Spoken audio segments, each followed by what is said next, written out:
What is up, guys? Welcome back to my channel. You're here with Scott, where I like to help you with your tech, and we're making a slight pivot here because one of my big passions is fitness, and I really want to start showing you guys a bit of how to use your tech to aid you with your fitness. Now, if you've just got your Apple Watch, you're probably closing your circles, closing your rings, trying to get a little bit healthier, which is great. But if you're into fitness and into technology, this is really gonna help you out. Technology is not going to make you slimmer, fitter, healthier, whatever, but it is such a good aid, and it's something that I use every day to motivate me to basically stay on track of my health and of my diet and everything else. Like, if you think about it, a lot of people use MyFitnessPal on their phone to track their calories. That's one way technology is helping you, and another way is to track your activity on your watch. So firstly, let's just clear a few things up. Obviously, one of the main things that you might be thinking is, well, the calories that I'm seeing burnt on my watch, obviously that's not accurate. But as long as it's consistently inaccurate, you can use it as a guideline. So I use it to motivate me. So that leads me to my first tip, and that is essentially you want to set a target amount of calories to burn per day, and you want to aim to hit that no matter what. Now, it doesn't have to be crazy high, but you just need to make sure that you're hitting that goal. So for me, mine is 1,000 calories,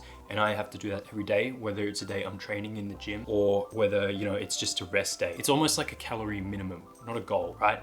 I use it as a calorie minimum. So, on a day that I'm resting, I still want to hit that 1,000. And the way I'm doing that is by active rest. So going out for a walk in the morning, going out maybe for, a bit of a, doing some activity with a friend, or if I'm working, taking the dog for a walk at lunchtime, all those sorts of things, going for a couple of walks, walk to the coffee shop, whatever. As long as you're still moving, it helps you recover and it's good for you. And you're still burning that minimum amount of calories. So it's kind of as I said, a calorie minimum. So 1,000 calories minimum for my rest day to burn has active calories on my watch. And then on the other days where I'm actually training and doing cardio and playing sport and those sorts of things, I aim for much higher, upwards of 1,500 to 2,000 calories. Now, is it really burning that much? Who the fuck knows? But I don't really care, to be honest. It's just something that, that I'm aiming for. For example, I'm being lazy and I'm not hitting those numbers. Whether it's right or wrong, it doesn't matter. I'm just being less active, which is not good. So just use that calorie ring to essentially track a consistently inconsistent amount of calories. All right, so it's just hit 5 o'clock. It's actually really cold here in Sydney. And I thought I'd just take you guys out with me for one of my walks to show you how the Apple Watch and the technology actually motivates me to exercise a bit more. So we all know that if you don't track your workout, it doesn't count, it doesn't exist. So obviously I've got that tracking, because you never lose weight if you don't track your workouts. They just don't happen. Like, the amount of times I've gone to the gym and my watch has died and I'm like, this workout, like, it's pretty much like it just didn't happen. Anyway, I've got my watch going here. Essentially, I've got that goal of 1,000 there, and I'm on 900 because today is not a rest day. So I went for my walk that I talked about. I went for my morning walk, so I was already on around 6,000 steps before 9 o'clock. I went to the gym at lunchtime, so did burn a little bit of calories there. And then I'm just going for an extra walk now just to finish it off. And I do have tennis, which I'm playing tonight. So today's a big day, but basically on any day that's not a rest day, I go pretty hard and do a lot of activity, because as long as you're recovering, it's pretty good. You're not gonna die. You just have to know your body and know your limits and start to push yourself harder and harder every week. But make sure you rest, of course. So I'll show you my watch now just to show you what I mean and how I motivate myself. Like, obviously this stuff is not, it's not complicated. It's very straightforward. I just wanted to, give you guys this idea of how it motivates me. Like, I do way more activity, even though it's such a simple thing, just to look at the number, like, it doesn't mean anything. It's just way more motivating to me. And I think it can be the same for a lot of you guys. All right, so you can see here that I'm currently on 922 out of 1,000. So we're easily gonna surpass that. But as I said, it's a minimum. So I wanna hit around probably 1,500 today, because I'm gonna have the tennis, which goes for 2 hours. That burns a lot more. That number will start to go up, so hopefully I can hit 1,000 by the end of this walk, and we'll be really sweet and good to go.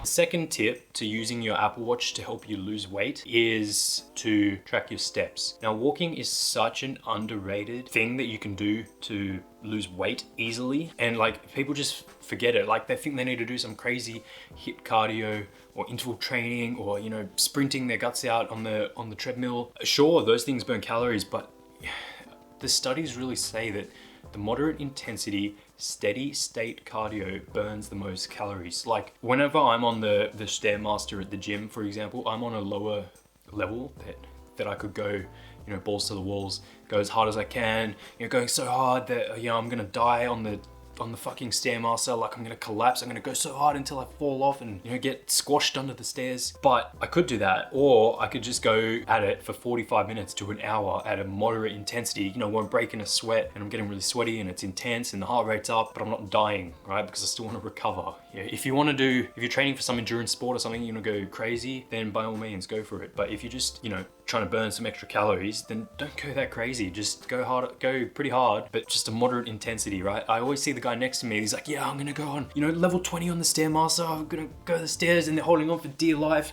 and they're almost dying.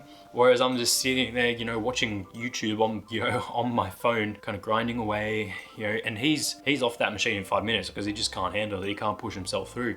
Whereas, you know, I'm sitting on there for an hour and I've just burnt like quadruple the amount of calories of that guy that, you know, almost killed himself holding on for dear life on the Stairmaster. So keep that in mind. Anyway, a bit of a ramble there, but basically you want to track your steps. The more steps you do, the better throughout the day. When I'm trying to lose weight, I aim for 15,000 to 20,000 a day. I know they say like, oh, you got to do 10,000 steps a day to be healthy. No, go for way more than that if you're fit and active. One way I do this is by going for a walk every morning to the coffee shop. That gets me 6,000 steps straight up before 9 o'clock. And I haven't even started work yet. So if I even, you know, go out to do anything, like if I actually live my life, go out to do grocery shopping, you know, go to the supermarket, go to the store, go to the gym for my workout, you know, you're just doing some small steps here and there, you're already doing more steps. So I've already hit, you know, 10,000, 12,000, just like that. Like I don't even need to try to do it. Another way you can get more steps is to park further away from, you know, from the shops, for example, from the shopping center, from the grocery store, park really far away in the car park. So you have to walk really far, take the stairs instead of the escalator or the lift, you know, maybe walk to the train station to go to work instead of driving if you live close anyway and you're just driving because you're lazy. That's something you can do. Like it all adds up and it really does help burn more calories. Now, as I was saying,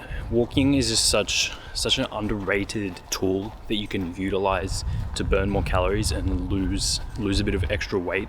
Like walking doesn't really tire you out that much depending on your fitness level. Like it's very low impact. And very low intensity, depending on, you know, if you're walking on hills or hiking or something like that. But it's just something that you can utilize on top of the activity you're already doing. You're not really going to kill yourself any further. So as I said, we're aiming for 15,000 to 20,000 steps today. I'm feeling good today. Today's going to be a big day, so probably more towards the 20,000 range. But obviously just do what you can do and build up week after week the amount of steps that you can do. I wasn't hitting enough steps, which is why I incorporated that morning cafe walk, but I like to go for a walk after work as well, just to kind of move my legs, move my body a little bit more after sitting down for a majority of the day. I think it's very beneficial, and sometimes I listen to podcasts while I walk, so kind of getting educated at the same time, or sometimes I just like to listen to the nature. So it's kind of sounds a bit hippie of me, but it's actually quite nice and, you know, good change up to kind of be in your own space. All right, now I just wanted to talk a little bit about how I was saying that if you go for a walk in the morning and bang out a bunch of steps, that without even realizing it, you've done heaps throughout the day. I went for my morning walk, which was about 5,000, 6,000 steps. Now I'm just, you know, I went to the gym, like I haven't done anything else besides go to the gym, which you're not really walking around, you know, I was pumping the weights, and I've already done 12,280, and I'm already going for another walk, and I have tennis tonight. So, you know, it's just one of those things that you can really pump out lots of steps very easily. You don't get extra tired and you feel really good for it. Let's keep moving, and I'll see you guys back at home shortly.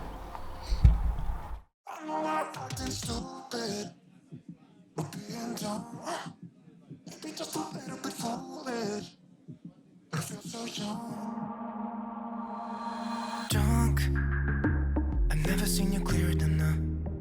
We're flying high, floating somewhere up in the clouds. We're going out of ourselves, can you feel it? Almost like I don't know if it's real, cause when we're doing our thing, we're like wheels that won't stop turning. So take me on a trip.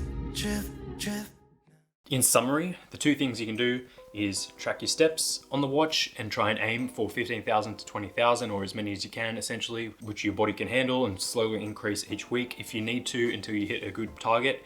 And of course, track your calories, set a goal of, you know, for example, 1,000 or whatever you want to set, and make sure you're always hitting that goal.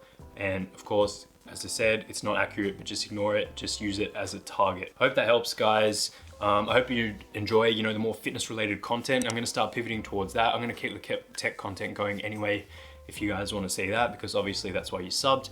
But otherwise, hopefully we can use that technology to help you guys lose weight and build muscle and, you know, do all those good things. And I'll catch you in the next video. Bye.